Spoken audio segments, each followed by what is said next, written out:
8월 7일 화요일 황장수의 뉴스 브리핑이 시작하겠습니다. 어떤 분이 왜 음악을 틀느냐, 8월달이라 그렇습니다. 더운데 음악을 들으면서 이렇게 마음을 좀 회복하시길 바랍니다. 지금 들으시는 이 노래는요, 마말레이드, 감귤류, 유자 같은 걸로 만드는 청을 말하죠, 영어로요. 그 마말레이드라고 부르는 밴드가 69년에 이렇게 발표한 Reflection of My Life, 그러니까 내 인생의 그림자, 내 인생의 반추, 이런 뜻입니다. 참 명곡인데요. 이 노래를 들을 때마다 저는 인생에 쌓인 무게가 이렇게 좀 떨어지는 듯한 느낌도 듭니다. 과거에 제가 참 이해 안 풀려가지고요, 이맘때쯤 여름이었습니다. 사람들을 만나고 지쳐서 택시를 타고 귀가하고 있는데 택시 안에서 이 노래가 나왔습니다. 그래서 그 전에 기분이 다운이 되고 정말 인생의 방향을 어떻게 잡아야 되나 고민을 하고 있을 때였는데, 이 노래를 듣다 보니까 이 노래 가사가 내 인생의 그림자, 그런 내용이었습니다.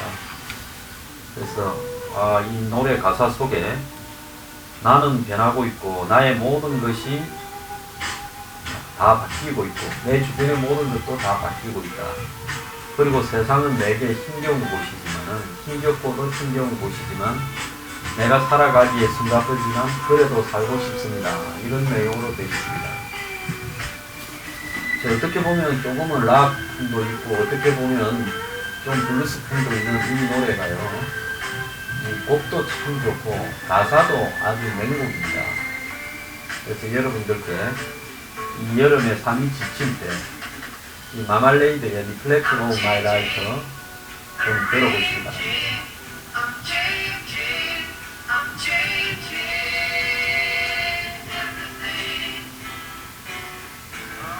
인생이 살다 보면요, 참 피곤할 때가 많은데, 그 피곤할 때는 다 내가 살아온 과정들이 쌓이고 쌓여서 그렇다라고 생각을 하고요, 자신의 삶을 변화시키기 위한 각오를 가질 필요가 있다, 이렇게 생각을 합니다. 이 노래 속에 그런 내용들이 들어있습니다. 자, 오늘 제가 말씀드리고 싶은 것은요, 우리 사회의 정의의 기준은 무엇이냐라는 부분에 대해서 제가 좀 말씀드리고 싶습니다. 자, 어제 이 대조적인 두 가지 장면이 연출되었습니다. 어제 새벽에는 1년 6개월의 옥살이를 한 김기춘 전 비서실장이 무죄라서 나온 게 아니라 고등법원에서 4년을 선고받았는데, 대법원 재판이 길어지니까 대법원에서 판결이 나올 때까지 지금 구속은 시켜둘 필요가 없다. 오랫동안 구속되었고 사실관계나 내용이 구속되나 안 되나 이 최종 결론이 나올 때까지 더 이렇게 바뀔 것도 없다라는 입장에서 고령 등을 감안해서 아마 석방을 한 모양입니다. 김기춘 실장은 대법원의 판결이 나오게 되면요, 만약에 징역 3년이 나온다면 1년 6개월을 살았기 때문에 다시 또 들어가서 1년 4개월을 더 살아야 됩니다. 그래서 석방이 된 게 아니라 구속을 정지시켜서 결론이 날 때까지 내보낸 부분이지요. 그런데 어제 많은 사람들이 몰려가서 차 앞을 가로막고 유리창을 깨고 들어놓고 무적 천지를 했습니다.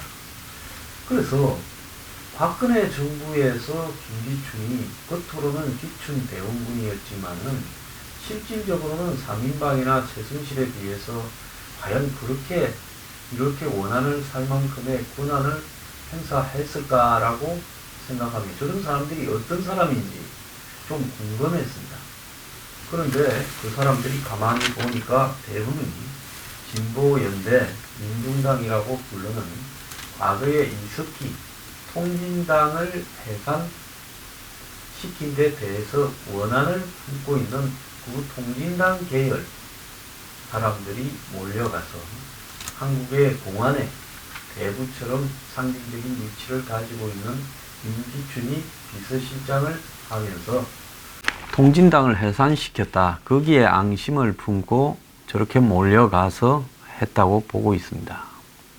자, 그런데 여기서 중요한 것은요, 한 사람이 석방되거나 한 사람이 출두를 할 때 분노한 사람들이 비판을 하고 나와서 떠들 수 있습니다. 그건 권리입니다. 근데 외국에서도 그렇게 하죠. 그런데 여기서 중요한 것은 폭력이 일어나서는 되는가 하는 문제에 대해서 제가 좀 말씀을 드리고 싶은 부분입니다. 다른 하나의 이 화면에는 어제 드루킹 사건으로 지금 특검에 출두하는 김경수 경남지사의 출두 시에 김경수를 지키는 사람들이라는 회원 50명이 응원의 의미로 희망을 상징하는 분홍색 장미꽃을 들고 김경수 힘내라 외치면서 길에다가 저렇게 장미꽃을 던지고 있는 장면이 나옵니다. 자, 손을 이렇게 하면서 지지자들을 향해서 흔드는 김경수의 모습을 보면요, 마치 대단한 일을 해서 어깨에 힘을 주고 지나가는 정치인처럼 보여요. 자, 지금 김경수한테 주어지고 있는 많은 의심들을 보면 김경수는 정말로 이 경공모라는 드루킹이라는 사조직을 자신의 밑에 두고 이것을 가지고 국가 여론을 조작하고 또 그들에게 정책 자문을 받고 그들로부터 쪼개기 후원금을 편법으로 받고 더 나아가서 그들을 선거판에 수백 명씩 동원을 한 이 지휘자로 보이는 부분입니다. 그렇다면 이런 혐의를 받고 특검에 가는 사람들에게 지지층이 그냥 개인적으로 나가서 이렇게 격려는 할 수 있겠지만 저런 식으로 장미꽃을 던지면서 손을 흔들고 하는 저 행위에서요, 저렇게 하면 자신들의 죄악이 지워지는 부분입니까? 저렇게 하면 국민들이 볼 때 착각을 해서 아, 김경수는 무죄하다라고 생각합니까? 과거에 부정한 한 전직 총리의 이 법적인 어떤 처분 때 백합을 들고 나간 사람들을 봤습니다. 그래서 돈 받고 무슨 문제가 되는 사람에 대해서 백합을 들고 법정에 나간 사람들을 보면서 내가 이 사람들을 도대체 어떻게 해석해야 되는가 하는 생각이 들었습니다. 자, 대한민국은 법치국가입니다.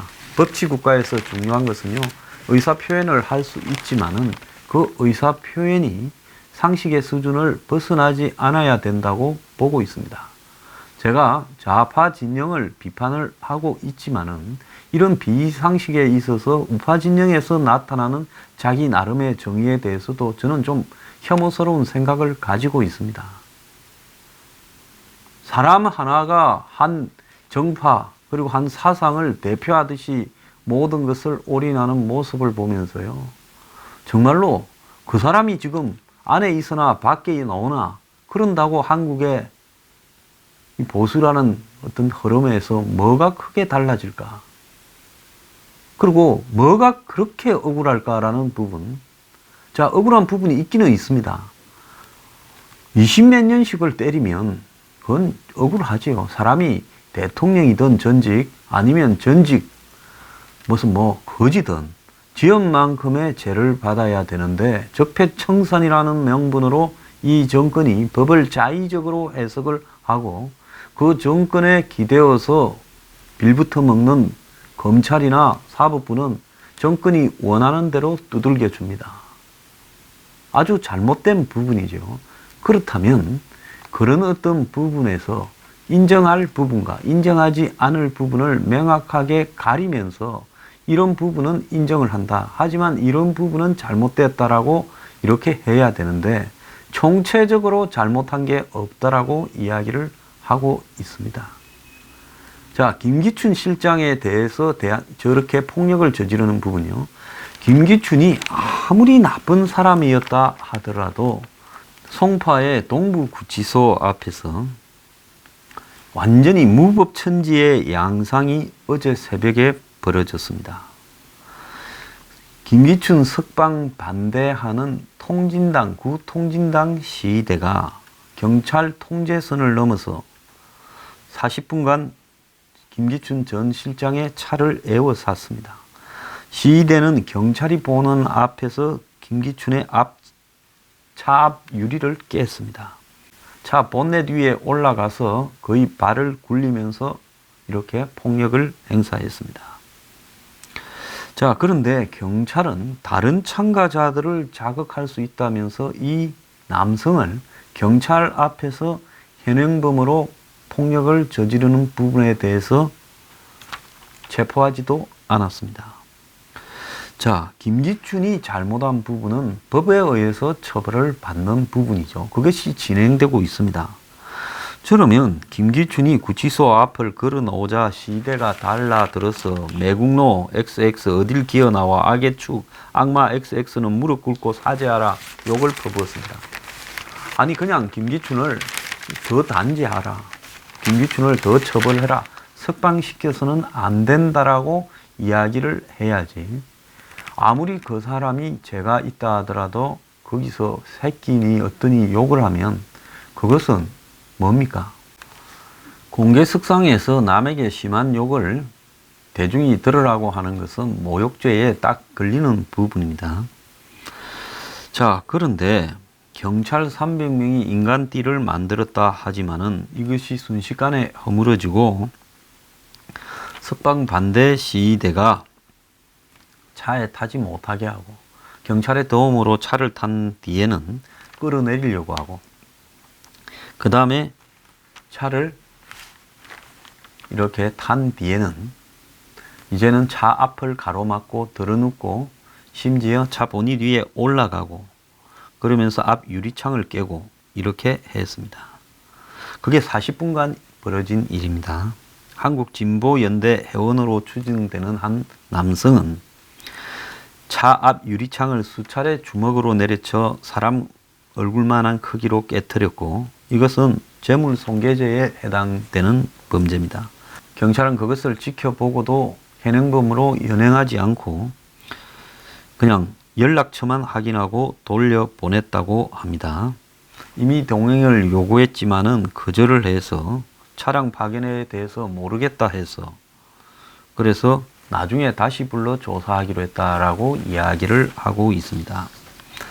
자, 경찰이 정권의 눈치를 보면서 정권에서 봤을 때 한마디로 적폐의 상징인 인물에 대해서 이 종북 성향이 투철한 그러면서 현 정권의 대북 사기 시효의 이 후원자로서 충분한 역할을 하는 이런 세력들이 몰려가서 김기춘을 비판하고 망신을 주고 겁을 주는 부분에 대해서는 정권이 허용하는가 하는 부분을 경찰이 머리를 좀 굴렸을 겁니다. 머리를 굴려보니까 그들을 체포하지는 말고 그들도 결국 정권과 한 세력이다. 그래서 그들을 체포하지 말고 적당히 그들이 화풀이 하도록 놔둔 다음에 김기춘이 겁을 좀 먹은 다음에 그들을 이제 적당히 제어하고 이렇게 김기춘은 돌려보내면 된다. 이런 수준으로 선을 그었으니까 이런 일이 벌어지는 겁니다. 박근혜 정부 때라도 만약에 보수단체가 이런 행동을 좌파 진영의 누구에게 했다면 금방 연행이 됐을 겁니다. 저도 집회를 하다가 여의도 집회 현장에서 곧바로 연행된 적이 있습니다. 경찰이 하는 말이 더 가관인데요. 현 정부가 집회 시위의 자유 인권을 지나치게 강조하다 보니 현장에 나가 있는 경찰들이 이를 의식해서 소극적으로 대응해 벌어진 일이다라고 이야기를 합니다. 경찰청은 최근 집회 현장에 대화 경찰관을 배치해서 집회하는 사람의 애로를 듣겠다고 합니다. 자, 그래서 현재 경찰청 정보과에서 하는 집회 신고도 민원실에 하도록 하겠다. 이렇게 이야기를 하고요. 그래서 정보과에서 집회에 대해서 접수받는 것도 사찰이라고 해석한다고 합니다. 근데 이들이요, 지금 통진달 계열의 대학생 단체가 대북 풍선 삐라를 보내는 운동을 주도하는 박상학 씨, 그리고 그 영국에서 기순한 태영호 공사 체포 결사대를 만들어서 어제 신촌에서 집회를 했다고 합니다. 어제가 아니고 엊그제요. 그리고 유인물을 나눠주면서 태영호가 미성년자 강간범이다 그러고 평화 통일을 방해하고 있다. 감옥에 보내야 된다. 이렇게 이야기를 한답니다. 이거 다 북한에서 태영호를 비방할 때 쓰는 이야기입니다. 자, 그들뿐만 아니라 국방부 앞에서 서울 곳곳에서 집회를 열면서 북한 체제를 미화하고 그리고 이 북한에 보내달라는 탈북자와 간담회를 가지고 더 나아가서 박상학 이 체포 결사단도 만들고 더 나아가서 이 곳곳에 다니면서 이 북한과의 이 대북 평화 사기 쇼에 장애가 되는 사람들을 비판하고 있습니다. 이들의 단체는 한국 대학생 진보 연합이라고 하는데요. 자, 지금 이 세상에는 법이 없어져 가고 있습니다. 이 정권의 방향에 조금이라도 유리한 쪽에 집회를 하는 사람들에 대해서는 무방비로 놓아두고 그들의 모욕이나 또 폭력 행사에 대해서 경찰도 눈 감아주고 있습니다. 반면에 노회찬의 자살이나 김경수의 출두에서 봤듯이 자신들이 하는 부분은 잘못된 것도 무조건 미화하고 잡아댑니다. 자, 그러면서 장미꽃을 뿌립니다. 장미꽃을 뿌린다? 그래서 장미꽃을 뿌려서 뭘 어떻게 하자는 겁니까? 희망을 상징한다는데 김경수가 희망의 상징입니까? 김경수 같은 사람이 대통령이 만약에 된다면 한국 사회는 어떤 사회가 되겠어요? 이 여론의 조작 사회가 될 가능성도 있지 않겠습니까? 저런 일을 벌이면서 조금의 양심적 가책도 받지 않는 사람이지 않습니까? 오늘 아침에 조선일보에 보면 진보의 탈을 쓴 위선과 싸워야 된다 하는 유건일 칼럼이 있었습니다. 대체로 저는 옳은 말이라고 보고 있습니다. 자, 그런데 그 내용에 보면 진보 좌파는 약자가 아니라 공안, 정보, 기업, 미디어의 생살 여탕권을 쥔 저승사자다. 불안정한 이론이나 이념을 떠받드는 독선을 고발하고 위선을 견제하는 성찰적 비판으로 나가야 된다. 이렇게 이야기를 하고 있습니다. 자, 그러면 이분이 기항에 쓰는 김에 성찰적 비판이라는 부분에 대해서 좀 구체적으로 썼으면 하는 생각을 저는 하고 있습니다. 자, 어쩌다가 그래 이 사회 전체를 이 좌파들이 이렇게 설치도록 만들고 법 적용도 이렇게 불공정하게 되고 정의라고는 찾아볼 수도 없는 나라가 되어버렸느냐. 이 부분에서요. 보수 진영에서 이런 부분을 비판하려고 하면 보수 진영의 문제에 대해서 이 성찰이 필요하다는 이런 말을 하고자 했던 부분 같은데 그런데 이분이 그런 말을 구체적으로는 하지 않았습니다. 제가 하고 싶은 이야기는요.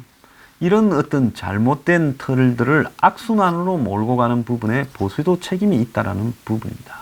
제가 한쪽만 비판을 하고 한쪽에 대해서는 무조건 옹호하면 그것이 듣고 싶은 이야기일 거고 바람직할 거라고 생각을 하는 분들이 굉장히 많을 거라 봅니다. 그런데 세상은 그렇게 하게 되면요. 똑같은 놈들이 되는 겁니다. 똑같은 놈들이 되면 절대로 좌파를 이길 수 없습니다. 지금 보수에게 필요한 것은요. 과거 보수가 정권을 잡았을 때 사람들을 동원해서 법원이나 경찰 앞에 풀고 그리고 정권이 요구하는 구호를 외치게 만드는 이런 부분들이 너무나 많이 있었다는 부분에 대해서 성찰적 비판이 필요하다는 겁니다. 자, 이런 부분으로는 좌파 진영을 당할 수가 없습니다. 보수는 관변 의용인 기운이 많이 남아있지만 좌파 진영은 관변 의용을 넘어서 스스로가 의용이 되고 스스로가 관변이 되고자 하는 자발적인 부분의 강도에 있어서 보수 진영을 훨씬 능가합니다. 그리고 이들은 자신이 하는 행동을 그것이 진보인 양, 사회 정의인 양 포장하는데도 탁월합니다. 그러다 보니 보수가 하는 모든 것들은 어설퍼 보이고 저들이 하는 모든 것들은 마치 정의를 위한 양 이렇게 대중적으로 포장이 되어서 사람들에게 다가갑니다. 자, 이 부분에서요. 우리 보수 진영에서 제가 굉장히 유의해야 될 부분은 이렇게 비판을 하다가 닮아가게 되면 저들을 이길 수 없다는 겁니다. 철저하게 저들과 차별되는 법을 준수하고 또 더 나아가서 비판을 하더라도 이 합리적인 근거에 의해서 비판을 하면서 이 준법 투쟁을 해야 된다라는 부분을 제가 이야기를 하고 싶습니다. 언제까지 준법 투쟁을 해야 되느냐? 저들이 이제는 국가기구를 동원해서 위법을 완전히 자행을 하고 있다고 국민 다수가 공감을 할 때까지는 철저한 준법 투쟁을 해야 된다라는 부분을 제가 말씀드리고 싶습니다. 지금 문정권은요, 자신들의 이 지지층을 동원해서 일종의 길거리에 푸는 이런 일들을 하고 있는데, 이 정치 집단이 정파적인 이해나 목적으로 지지층들을 거리로 내보내어서 상대방에 대한 욕설과 비난, 과거에는 거리로 나가는 것밖에 없었습니다만 이제는 이 IT 사회에서 인터넷상으로 몰려다니면서 드루킹 등을 동원해서 저지른 일들도 똑같은 이 거리에서 사람을 몰고 다니면서 협박하고 공포 정치를 하는 부분과 폭력을 행사하는 것과 같은 의미라고 저는 해석을 합니다. 그러니까 온라인에서 오프라인에서 이 전자민주주의를 지향하는 게 아니라 전자 깡패들을 갖다가 인터넷 깡패들을 육성해서 온라인에도 깡패를 풀고 오프라인에도 깡패를 푸는 깡패 정치를 지향하는 거 아닌가 하는 의심이 듭니다. 왜 그러냐? 지금 한번 보십시오. 기자들까지도 제가 볼 때 이 정권을 비판하는 집단에 대해서 깡패처럼 지금 굴고 있습니다. 뭐 보수 유튜브에 대한 비판이나 이런 부분들을 보면요, 자신들이 거부라고 마음대로 재단을 합니다. 그러면서 그들이 자신들이 지지하는 집단과 다른 생각을 가진 사람들을 쉽사리 거구, 파쇼라는 식으로 정리를 해서 그들을 매도해 버리면서 기정사실화 시켜가고, 이 정권을 비판하는 사람들이 벌이고 있는 행태는 전부 한마디로 포퓰리즘의 선동에 넘어간 무지한 사람들로 치부를 합니다. 근데 제가 볼 때는요, 이쪽도 그런 측면이 없지 않아 있지만은 정말로 그런 포퓰리즘과 선동과 파쇼와 대중 거리동원과 그리고 인터넷상에서 오프라인상에서 벌어지고 있는 일상화된 폭력들을 보면요, 이것이 과거에 히틀러나 무솔리니가 벌이던 파시스트 정치와 뭐가 다르냐는 겁니다. 자, 보수는 나쁜 집단들이다라는 프로파간다를 언론을 통해서 사법 처리 과정을 생중계하면서 또 기무사 사건이나 대법원 문건 같은 걸로 벌이면서 그걸 자신들에게 이 앞잡이 역할을 하는 언론을 통해서 이렇게 확산시켜가면서 하루 종일 떠들어대면서 이제 온갖 문제에 대해서 온 오프라인의 깡패들을 동원해서 자신들과 생각이 다른 사람들을 압박하고 길거리에서 협박하고 이제 폭력을 구체적으로 형사하는 단계에 이르렀고, 경찰력이나 국가 공권력은 이것을 지켜보는 단계에 이르는 겁니다. 이게 언제적의 모습과 유사하냐? 1920년대 후반에 독일 바이마르 공화국과 유사하다는 겁니다. 그때는 정치 집단들이 다 테러리스트들을 끌고 다녔습니다. 돌격대니 뭐니 해가지고요. 그래서 항상 방망이 들고 심지어 총까지 들고 폭탄까지 들고 폭력을 행사할 준비가 된 집단들을 끌고 다니면서 그 정치 집회에 비판을 하는 사람들을 향해서 폭력을 행사하고 상대방 진영의 정치 집회를 폭력으로 해산시키고 그러면서 대중적으로 득세해 갔습니다. 그러는 과정에서 국가 공권력은 철저히 침묵을 지켰고 뒤로 숨었습니다. 그런 과정들을 통해서 독일이라는 저런 지식인과 지성인들이 세계에서 가장 많은 나라가 파시스트 국가로 전락해 갔습니다. 지금 한국에서 벌어지고 있는 김경수나 노회찬에 대한 맹목적인 찬양, 그를 비판하면 그 비판하는 사람이 문제가 있는 사람이 됩니다. 제가 하도 심해서 이 부분에 대해서 총대를 메고 한 일주일 비판을 했더만 욕 엄청나게 먹었습니다. 자, 김경수에 대해서 꽃을 던진다.